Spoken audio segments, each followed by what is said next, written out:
بانگەشەی باشکردنیەکان ئێمە میوانداری دکتۆر مەجید حەقیمان کردو کە شارەزای ئابووری ئێرانە بە شێوەیەکی ڕاستەوخۆ لەگەڵمانە بێ. بەڕێز دکتۆر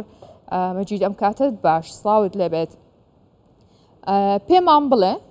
ئەم دۆخەی ئێران کە تا ئێستا بەردەوامە پێچێت لەم بانگەشانەدا کاریگەری لەسەر بێت و لە دوای هەڵبژاردنەکان گۆڕانکاری بەسەرابێت یاخود خراپترە بێ؟ ینی پێشبینی ئێوە چییە لەسەر ئەو دۆخە ئابووری ئێران؟ دەزانن دەڵێن کابرایەک 143 درۆی کردبوو لە مەجلیسێکدا، خەڵکەکە پێ دەڵێ باشە تۆ ئەو هەموو درۆوە بۆ دەکەیت، 143 درۆ کردووە. دەڵێ من وەڵی هەر درۆیەکم کردووە، بەڵام ئەوانی دیکە مەجبور بووم بکەم. ئێستا حالی کۆماری ئیسلامی ئێران و حالی کاندیداکانی کۆماری ئیسلامی ئێران بۆ هەڵبژاردن یا دەنگهێناندا سەرۆکۆماری ئەم ڕژیمەدا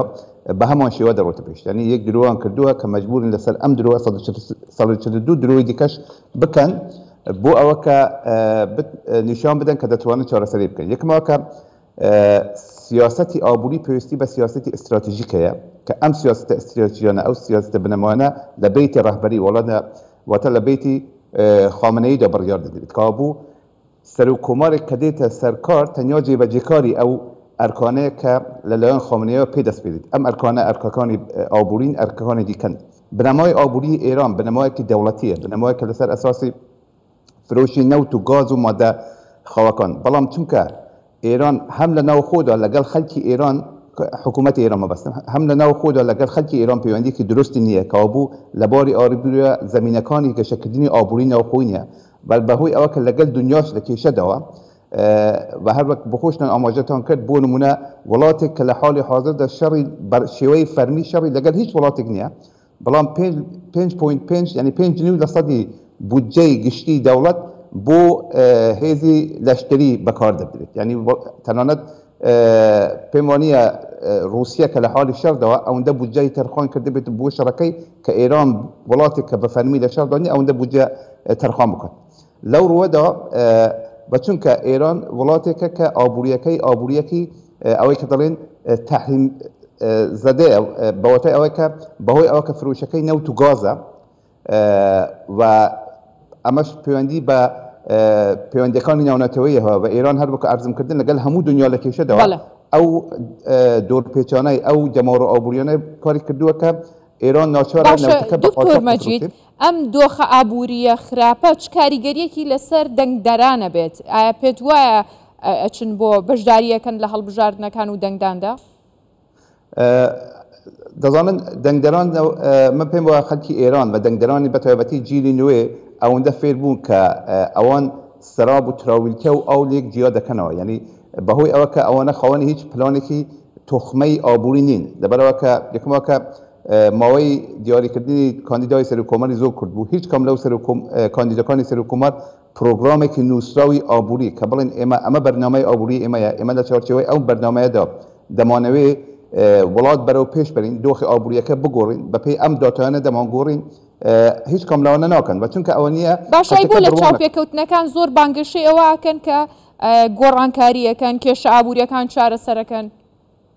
ئەرزم کرد هەر دەگەڕێتەوە سەر ئەو 143 درۆیە کە کردووانە، یعنی تا ئێستا بەردەوام درۆیان کردووە. هەر بۆ نمونە یەک لە کاندیداکانی سەرۆکۆمار دەڵێتن شارداری تاران دەڵێت ئێمە زێر بەخەل دەدەن لە بەرامبەری بۆ یارانە یا ئەوەی کە یارمەتیان دەدەن زێر بەخەل دەدەن. لە حاڵێکدا ئەگەر زێر بەخەل بدەیت دەبێت لە بەرامبەری ئەم زێرەدا تۆ دەبێت دۆلارێکی ئەوەندە زۆر دەبێت کە بتوانێت ئەو زێرە بکڕی تا ئەو زێرە لەناو خەتدا بڵاو بکەتەوە. زێرێک کە هیچ نرخێکی نەبێت یا قابلی ئالگۆر نەبێت چه نرخێکەیە؟ یعنی زۆر بواری دیکە هەن کە هیچ کام لەوانە لە ڕووی لەوانەیە هەر وەک ئەرزمکردن لە چارچێوەی ئستراتیژیەکانی گشتی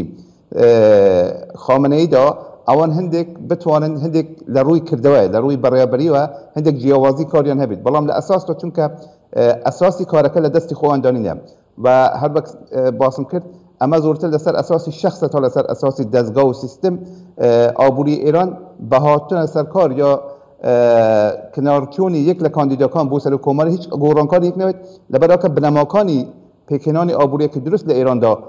تەمین نەبووە. یعنی هەر وەک ئەرزمکردن لە ڕووی ناوخۆییەوە ئێران شڵەژاوە، پەیوەندیەکانی ناوخۆیی دروست نییە، سەرمایه‌گوزاری تێدا نییە، لە ڕووی دەرەوە پەیوەندی دەگەل دنیادا نییە کە بتوانێت ئابووریەکی جوان بێت. ئەم کێشانە تاکەی بەم شێوەیە بێ و کەی چارەسەرەکرێن؟ یعنی ڕێگە چارەکە چییە بۆ چارەسەرکردنی؟ ڕێگا چارەسەرەکەی ڕاستیەکەیەوە کە ئێران گۆڕانکاریەکی بەتەواوی بنەڕەتیدا پێک بێت بەواتایەوە کە شتێک بەناوی کۆماری ئیسلامی ئێران نبینیت ئابووری متەمەرکز یا ئابووری ناوەندی دابەش بکرێت لەسەر ئابووریە خۆجیەکان ئێران سیستمێکی وڵاتێکی دموکراتیک ئەگەر لە حاڵەتی زۆر ئیدئالی ئێرانی تەماشا بکەن ئێران سیستمێکی وڵاتێکی دموکراتیک لەسەر ئەساسی ئابووری دابەشکراو بە پێی ناوچەکان و پەیوەندیەکانی ناوچە بێتن بە بتوانێتن پەیوەندیەکی تەندروست لەگەڵ لە پلەی یەکەم لەگەڵ خەڵکەکەی خۆیدا هەبێت لە پلەی دووەم لەگەڵ هاوسەکانی خۆی بە لە پلەی سێوەمدا لەگەڵ کۆمەڵگەی جیهانی دابێت لە سوورەتێکدا کە بنەماکانی گەشەکردنی ئابووری پێک دێت لەبیرمان نەچێ ئێران لە حاڵی حاضردا لە قەیرانی ژینگەییش دەدەژی و ئەو قەیرانی ژینگەییش عاملێکی مزاعەفە لەسەر ئەوە کە ئابووری ئێران نەتەنیا گەشەنەکە بە دوواش بڕوات. باشە دکتۆر مەجید پەیوەندی ئابوووریەکانی ئێران لەگەڵ چین و لەگەڵ رووسیا و لەگەڵ دەستنیشانکردنی سەرۆکێکی نوێی ئێران بەرەو کوێ بات پێت وایە داهاتوو ئێران ئەگاتە کوێ؟ دەزانێت چین لە پەیوەندی لەگەڵ ئابووری ئێران بە شێوەی استراتیژیک نا بەڵام بە شێوەی تاکتیکی لێ نزیک دەبێتەوە لەبەرەوە کە نەوتی هەرزان لێ دەکرێت نەوتی قاچاق لێ دەکرێتن و پارەکانیش بە شێوەی کاڵا دەدەن هەروەکەوەکەی کە لە سەردەمی خۆیتە نەوت بە نانی لە عێراقدا نەوت بە خۆراک دەدراوە لەو ڕوەدا ئەو پەیوەندی ئابووریەی کە لەگەڵ چین هەیە زۆرتر بە قازانجی چینە بەڵام زۆر کەمتر بە قازانجی ئێرانە یا دەتوانە بڵێن بە زەریری ئێرانە رووسیا بخۆی لە گەمارۆدەوە وڵاتی کە لە گەمارۆدەوە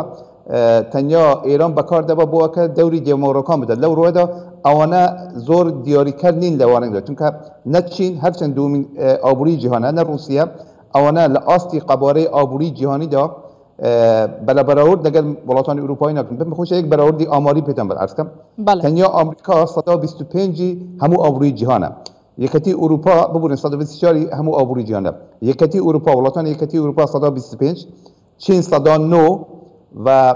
ئابووری لە ڕووی ئابووریوە ئابووری رووسیا بە قەڕای ئابووری ئیتالیایە ئابووری ئێران کەمتر لە سەدایەکی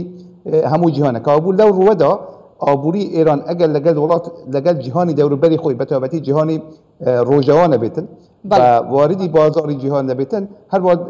بە دواکەوتوی دەمێنێتەوە. باشە دکتۆر مەجید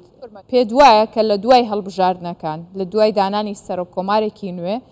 سزاکان لەسەر ئێران چیان لێ دێت ئایا زیاد دەکەن کەمەکرێتەوە یا وەک خۆیمێنێتەوە؟ هەمووی ئەوانە گرێدرا بەوە کە خامنەیە چی بڕیار دەدات خامنەیە چۆن بڕیار دەدەن بەهۆی ئەوە کە ئێمە یەک لە ئەکتەرەکانی ئابووری ئێران کە سوپای پاسەڕانی ئێران بێتن کە نزیکەی 180 ئابووری ئێران لە دەستی ئەو بەیتی ڕاهبەریدەوە ئێستا لە لیستی تروریستی ڕێکخراوەکانی تروریستی لە ئەمریکا و لە کاناداشە و کار لەوە دەکرێت کە لە یەکەتی ئوروپا وڵاتانی دیکەشدا هەبێتن کابوو ئەوە دەبێتە هۆی ئەوە کە بەرکەستیەکی زۆرتر بوو دەشەی ئابووری ئێران هەبێت مەگەر ئێران هەروەک ئەرزمکردن ئالگۆڕێکی بنەڕەتی سیاسی لە خۆیدا ببینێت کە ئەمە لە چارچوەی کۆماری ئیسلامی ئێراندا و لەژێر ڕێبەری خامنەییدا شتێکی ناممکن تقریبا دیارە. دکتۆر مەجید حەقی شارەزای ئابووری ئێران لەگەڵمان بووی سوپاس بۆ بەڕێستان.